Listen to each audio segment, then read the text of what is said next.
So I think what happens is at some point you learn a detail and it works for you in anything. And then you wonder how many other details are there? And there's a lot of them. And so then you start paying attention more to details. And then all of a sudden you get rewarded again. And so I would say it's a really common trait among the people that I know that are very successful is that they're very detail oriented. And it's not that like, there's different types of details. Some people are like, oh, I forget everything. It's like, yeah, but like I don't do any of our scheduling. Now, do I think I could handle our scheduling? Yeah, but it just takes bandwidth that I would prefer to put to other things. And so I think people give themselves these statements, these I am statements, like I'm not this way. I'm the type of person who, and then they box themselves in by immediately no longer trying things because they say I'm not that type of person. But until I was in my early 20s, I had a I am statement that I am bad at math. And I think most people who watch my stuff now would be like, I don't think Hormozi's bad at math. And it was because at that point I realized that I was like, I've just been saying this my whole life because in 8th grade I had a bad teacher.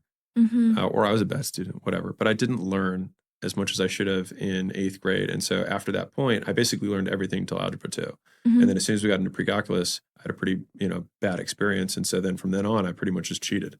I was behind. And so that I had nothing, I didn't know what we were doing.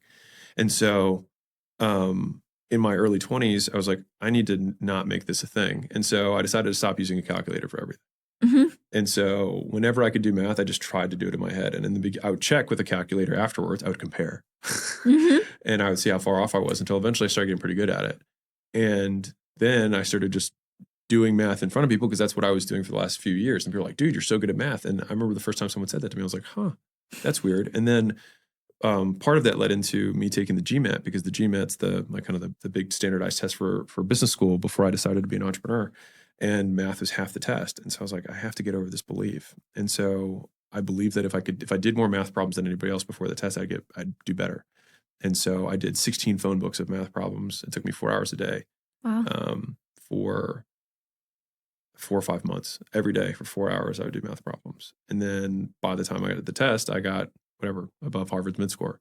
But this is from somebody who, didn't get past, pre-calc, basically just cheated my way through high school.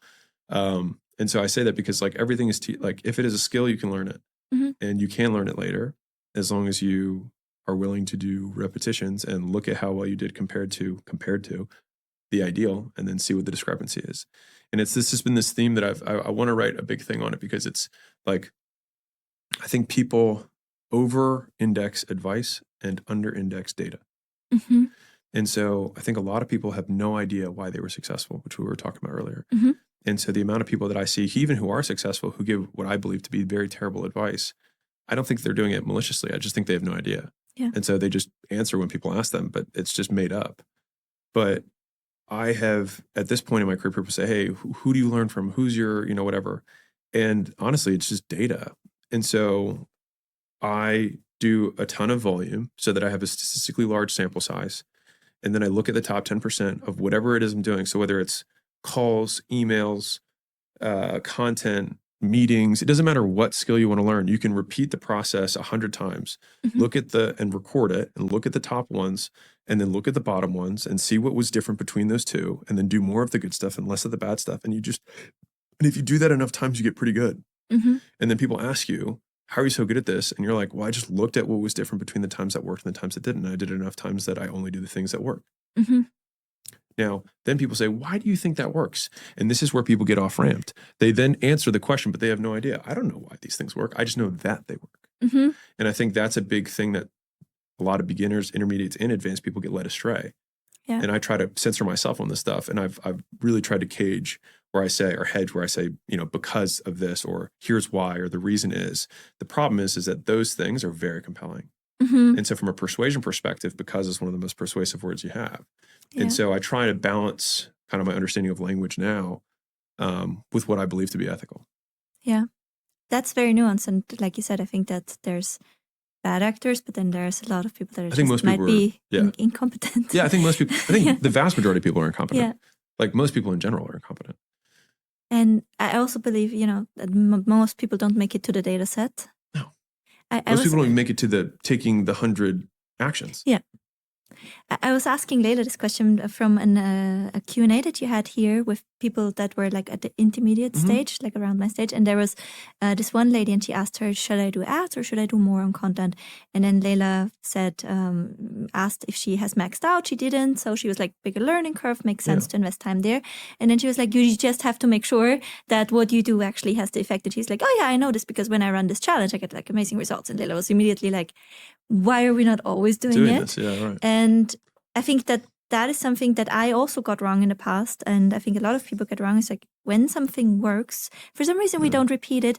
How can we, everyone, repeat what works year around in a sustainable way? How would you build, like, let's say, for example, there's a challenge or a launch you found that works. How would you set it up that you're like, so for example, one thing that I found for community that works is I'm offering something for $97, like a pop-up live mentoring event, like it's like a workshop, or for free in the community. And it works. I could run it on a monthly basis. Yeah. So how would you build it out?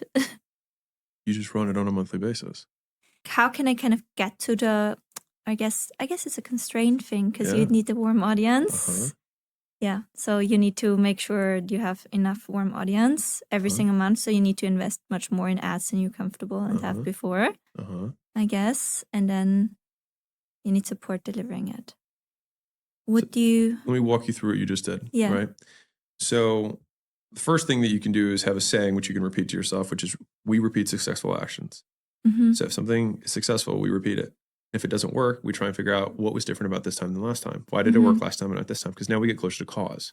And so to your point, you're like, well, I know that these challenges work, but if I were to do them again, I can't do them that frequently because. And if your because is correct, then you fix the because and then you try it again. And if you were correct in what the because was, then when you do the challenge again, it will work. And then you will have fixed it and you will have a way that you can do challenges consistently. If your because was not the correct reason or you didn't fix it and then you do the challenge, it won't work again.